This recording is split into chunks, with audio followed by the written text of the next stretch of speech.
Bonjour à tous et bienvenue dans l'interview. Notre invité ce midi est Christos Doulkeridis. Bonjour. Bonjour. Secrétaire d'État à la région, notamment en charge du logement. La législature, là, elle se termine. Vous êtes dans quel état d'esprit ? C'est quand même 5 ans de travail. Je voudrais rendre hommage à tous mes collaborateurs et aussi à toutes les administrations avec qui j'ai travaillé durant ces 5 ans pour essayer d'améliorer ces politiques. Je suis là depuis le début et j'ai effectivement eu à cœur d'essayer de faire les réformes qui étaient nécessaires pour améliorer la politique du logement et du SIAMU et puis du tourisme et puis les autres aussi. Un point de satisfaction ? Mais c'est que chacune des administrations, chacune des politiques qui étaient menées ont été amplifiées. Et qu'on a pu rajouter de nouveaux dispositifs pour essayer d'améliorer et d'augmenter le nombre de personnes et de familles qui ont pu être aidées par la région pour concrétiser leur droit à un logement décent. Il y a eu en 5 ans plus ou moins 14 000 ménages en plus qui ont reçu un coup de pouce, soit pour devenir propriétaire, soit pour rentrer dans un logement social, soit pour avoir une allocation de loyer. C'est concret, même si je suis surtout très conscient qu'il y a encore énormément de travail à faire parce que les listes d'attente sont très longues et que la prochaine législature devra absolument continuer à travailler sur ce sujet et en faire une priorité comme je l'ai fait jusqu'à présent. L'associative dit, malgré les efforts faits, la situation continue à se dégrader pour ce logement. Elle reconnaît les efforts qui sont faits. Vous avez vu l'étude du RBDH. Elle reprend un peu toutes les initiatives qui ont été faites et elle le salue. Et en même temps, elle dit attention, la crise économique qui est là et qui fait en sorte qu'il y a de plus en plus de personnes qui se retrouvent dans des situations fragilisées, fait en sorte que les listes d'attente augmentent. Et c'est pour ça qu'il faut aussi avoir une réflexion sur les mesures qui sont prises. Quand on prend la décision fédérale, où Écolo n'est pas, d'exclure des gens du chômage, de les renvoyer vers les CPS, il ne faut pas s'étonner après que ces familles se retrouvent encore plus en difficulté par rapport à payer un loyer, par exemple. Je ne parle même pas des frais de santé ou des frais de scolarité que l'on peut avoir. Donc il y a un effet de cascade auquel il faut être absolument attentif. Une déception sur cette législature, quelque chose que vous n'avez pas pu faire ? Il y en a beaucoup. Mais je dirais que la déception, en tout cas le constat que je fais, c'est que même si on a amélioré les choses pour aller plus vite, pour intensifier, augmenter les budgets, il y a un fossé qui existe entre le temps de l'administration, le temps du politique, le temps de la prise de décision et le temps de l'urgence humaine telle qu'elle peut être vécue, surtout dans les situations où on est vraiment fragilisé. Et ça, on doit s'en rendre compte, nous les politiques. S'il y a des gens qui en ont marre, c'est des gens qui vraiment sont en colère, c'est aussi parce qu'ils ont l'impression qu'ils doivent attendre beaucoup trop longtemps. Un trop grand décalage entre les deux. Le décalage est beaucoup trop important et il faut continuer à sensibiliser nous-mêmes les politiques, mais surtout aussi les administrations, à se rendre compte que dans certaines situations, on ne peut pas se permettre d'attendre des mois et parfois même des années. Le gouvernement entre en affaires courantes, ça veut dire qu'on ne prend plus de décisions d'ici les élections ? Non, on continue à prendre des décisions jusqu'aux élections. Qu'est-ce qui change ? Mais pour le moment, il n'y a rien qui change, puisqu'on est toujours élu en tant que ministre, secrétaire d'État, pour pouvoir prendre des décisions, et on aura encore un gouvernement dans les jours qui viennent. C'était important aussi de travailler jusqu'au bout. Certains nous ont reproché de prendre des décisions dans la dernière ligne droite, mais on n'allait pas être en campagne les 6 derniers mois. Donc c'était vraiment très important. Et pour ma part, je continue à travailler dans tous mes dossiers pour faire en sorte qu'on prenne les décisions qui sont attendues et pour lesquelles on s'était engagé. Alors aujourd'hui, on présente le lauréat, le consortium qui va aménager le projet NEO avec un parc Spirou. Ça, c'était une priorité ? Alors, ce qui était une priorité, c'est que dans cette zone de Bruxelles, qui est une zone très importante stratégiquement, le Heysel, le plateau du Heysel, où il y a l'Atomium, qui est un des endroits visités par des touristes, par exemple, on puisse réinjecter un peu d'énergie, un peu de nouveauté aussi, en faire un quartier exemplaire sur le plan environnemental, sur le plan de l'équilibre des différentes fonctions. Il y aura un nouveau centre commercial, il y aura des logements, dont 15% de logements publics.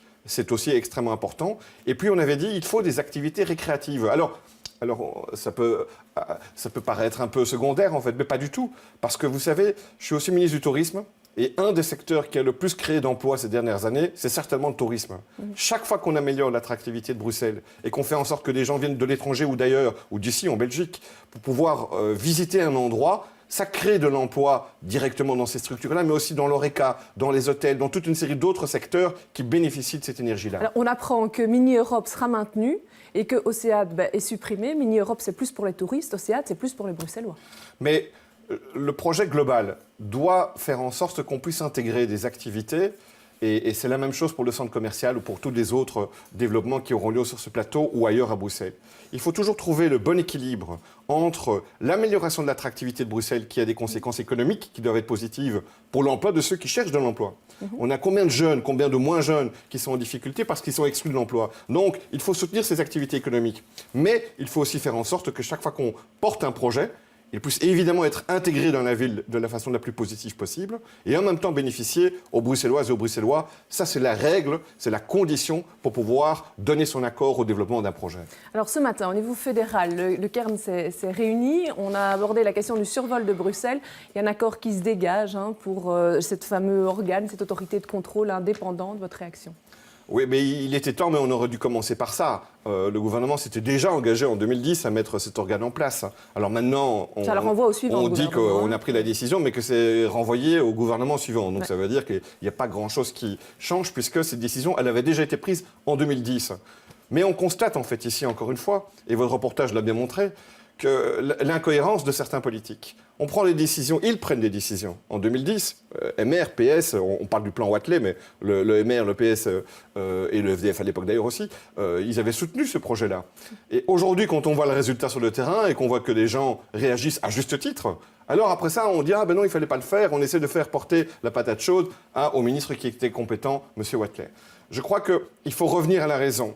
Depuis le départ, Écolo dit qu'il faut pouvoir, quand on a un aéroport, survoler les zones clairement qui sont les moins densément peuplées. Donc on ne peut pas faire. La région bruxelloise. Mais non, mais évidemment pas la région bruxelloise. Il y a encore eu un reportage sur France 2 en France qui n'est pas concerné directement. On ne peut pas dire que c'est des NIMBY.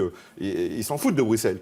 Et qui trouvait délirant qu'on puisse survoler une capitale, une ville comme Bruxelles. Et donc il faut revenir dans ce dossier-là à beaucoup plus de considération par rapport aux gens, par rapport à la sécurité, par rapport aux pilotes aussi. Et se dire qu'effectivement, un aéroport, les routes aériennes, elles doivent survoler les zones les moins densément peuplées. C'est quelque chose de logique. Donc il va falloir négocier avec la Flandre communautaire. Évidemment qu'il faudra reprendre. Mais là aussi, on a montré qu'en tant qu'écologiste, on n'était pas prêt à accepter n'importe quoi. Lorsqu'Isabelle Durand a quitté le gouvernement à l'époque, c'est parce qu'effectivement, elle n'était pas prête à accepter n'importe quoi et avait pris ses responsabilités. Dernière séance au Parlement bruxellois aujourd'hui. L'ordonnance sur le décumul des mandats, ça ne passera pas finalement. C'est un échec pour Écolo qui portait ce projet. C'est un échec pour Bruxelles, je pense, parce que c'était une occasion très importante de pouvoir valoriser la région. On proposait, et c'était dans l'accord de majorité, effectivement, qu'on puisse avoir un maximum de 25% de députés qui soient en même temps bourgmestre ou échevin. C'est quand même pas... on ne disait pas l'interdiction totale, mais on limitait quand même, pour faire en sorte qu'on puisse avoir des débats régionaux. Vous voulez partenaires de la majorité de J'en veux un peu de leur lâcheté. Oui. J'en veux un peu, et pas seulement les partenaires de la majorité, parce que je sais que le maire qui est dans l'opposition a le même point de vue que les autres. Par rapport à ça, quand on parle de cumul, quand on parle de gouvernance, quand il s'agit de passer à l'acte, il n'y a plus personne. C'est-à-dire, il y a encore les écologistes. Mais malheureusement, les autres, là-dessus, en ont profité pour des raisons d'intérêt, je pense, particulier, pour ne pas adopter cette législation. Aujourd'hui, au Parlement, par contre, va passer une ordonnance sur la réforme de l'hébergement du tourisme. Ça veut dire quoi? Ça veut dire que si on loue occasionnellement une chambre, à l'avenir, il va y avoir des règles pour ça, on ne pourra plus faire ça librement? Alors, si vous étiez dans une situation, ce qu'on appelle le couchsurfing, c'est-à-dire que vous voulez accueillir quelqu'un chez vous sans faire payer, parce que vous aussi, vous voulez aller parfois à l'étranger et être accueilli par quelqu'un. Des échanges, ça, il n'y a rien qui change. On va évidemment soutenir ce type de truc-là. Une chambre d'hôte. Si un particulier a envie de faire en sorte que l'une, 2, 3, 4, 5 chambres chez lui puissent être louées pour un hébergement touristique, il a deux possibilités. Soit les chambres d'hôtes qui existaient déjà, qui bénéficient d'ailleurs d'un soutien de la COCOF pour pouvoir faire des investissements, pour pouvoir les aménager, pour pouvoir prévoir une salle de bain séparée, par exemple, avec des subsides. Là, on a décidé que les particuliers pouvaient non plus en louer simplement 3, mais passer à 5, parce que c'était une demande du secteur des chambres d'hôtes de pouvoir augmenter le nombre de chambres possibles. Si vous étiez dans un autre système, Airbnb par exemple, qui était que vous ne proposiez pas spécialement une salle de bain séparée, vous ne prévoyez pas spécialement un petit déjeuner. Donc vous accueillez chez vous accueillez chez vous. On tombe dans une autre catégorie, qui est une résidence touristique, et là, simplement, on met un peu de règles. Il faut pouvoir faire la déclaration que vous faites cette activité-là. Il faut prendre une assurance qui va vous protéger vous-même et protéger aussi les touristes. Il faut aussi avoir un minimum de conditions de sécurité. Et vous accueillez des gens qui viennent de l'étranger et qui ont l'impression que vous rentrez dans un système qui est quand même réglementé. Et donc, il ne s'agit pas d'avoir des problèmes de sécurité parce qu'on est dans une zone de flou. Donc, on a pris une législation qui donne un cadre, qui continue à soutenir ce développement-là. Et donc, on est simplement... Et alors, pour la troisième catégorie, qui est celle des personnes qui ont clairement voulu faire une activité de concurrence déloyale par rapport aux hôtels, là, on met des règles, effectivement, qui sont plus strictes. Si vous faites un hôtel, eh bien, vous payez ou vous réagissez et vous acceptez les mêmes règles que ceux qui sont déjà en train de gérer des hôtels, parce qu'il ne faut pas de concurrence déloyale, évidemment. Très bien. Ben, je vous remercie d'être venu sur ce plateau. Merci pour l'invitation. Je vous remercie de nous avoir suivis. Prochain rendez-vous de l'information, c'est à 18h. Et puis demain, les experts recevront Philippe Claus et Yaron Pestat. Bel après-midi.